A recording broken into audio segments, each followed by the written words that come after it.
I just finished reading this book, and it has absolutely wrecked me, and so I'm going to talk about the Solitude of Prime Numbers.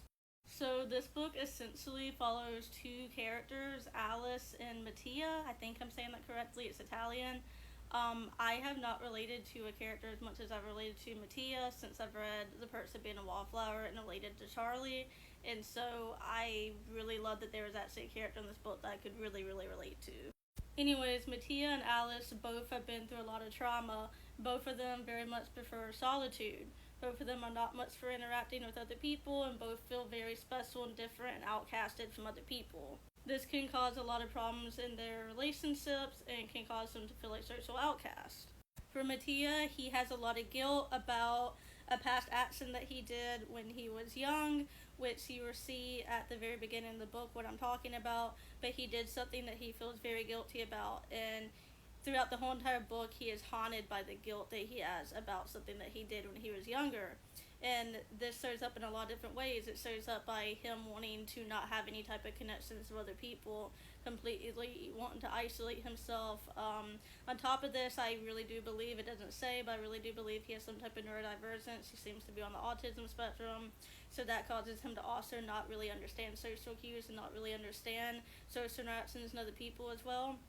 But on top of that, he has this trauma and grief that causes him to push other people away and causes him to not really want like social interaction as much. On top of this, he shows other types of behaviors such as intellectualizing everything and self-harm. Alice, on the other hand, has been through some trauma, and she definitely does feel outcasted and feel special and different from other people, but I don't think that she's on the autism spectrum. I think that she actually has a different way of trying to communicate with people. She tends to try to think that other people are going to fix all of her problems. She sees other people as like the solution, where like if she gets approval, love, connection from other people, that all of her problems are going to be fixed, that this emptiness, that these bad feelings that she feels inside are going to go away because other people are going to fix them, and that doesn't happen.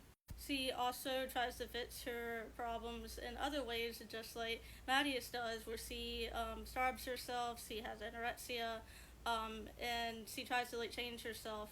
She tries to take control in ways that end up not actually giving her the control that she thinks that she does. A lot of people don't realize that when you restrict your eating habits, it's a false sense of control that you get from it.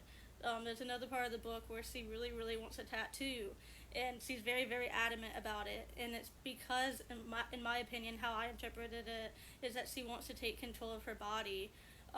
She then meets, this is not that big of a spoiler, she then meets somebody, and because of the person that she meets, she wants to change the tattoo. She originally wanted to get a tattoo of one thing, but now she wants to get the tattoo to represent this girl that she just met, because this girl that she just met is changing her. It's like wanting to change yourself for somebody else. And again, it doesn't say that in the book, but that's how I interpreted it.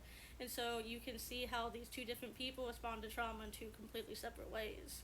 I don't want to spoil too much about the book, and I don't want to make this video too long, but there's a lot more I could say about the book. I think that this is a very, very deep book. I couldn't even include all the deep messages I got from it in this video, but it's a very, very deep book, but it's also very easy to read, and so I definitely recommend it if you're looking for like an autistic character to relate to, if you're neurodivergent, if you are looking for a book about like trauma and how some people relate to it, if you're like an extreme introvert and don't like to be around people as much. I definitely do recommend this book. Like, give it a try and to see if you like it. The trigger warnings I will say is it does include disordered eating. I believe that Alice, one of the main characters, has anorexia, and it does talk about it in pretty good detail. And so if you have any type of disordered eating, or like you think that something's going to trigger you, I do not recommend reading this. The same thing goes for self-harm. Maddie has self-harm issues, and it does go into quite a bit of detail about that. So if that's something that you've struggled with, make sure you're in a place where you can handle that. It does have ableist language in it as well, especially at the very beginning of the book. So if you can't handle any type of like ableist language, I would also stay away from this book. But yeah, let me know what you think about this book down below if you've read it. I really, really liked it. I know a lot of people don't, but that's my review. Have a great day.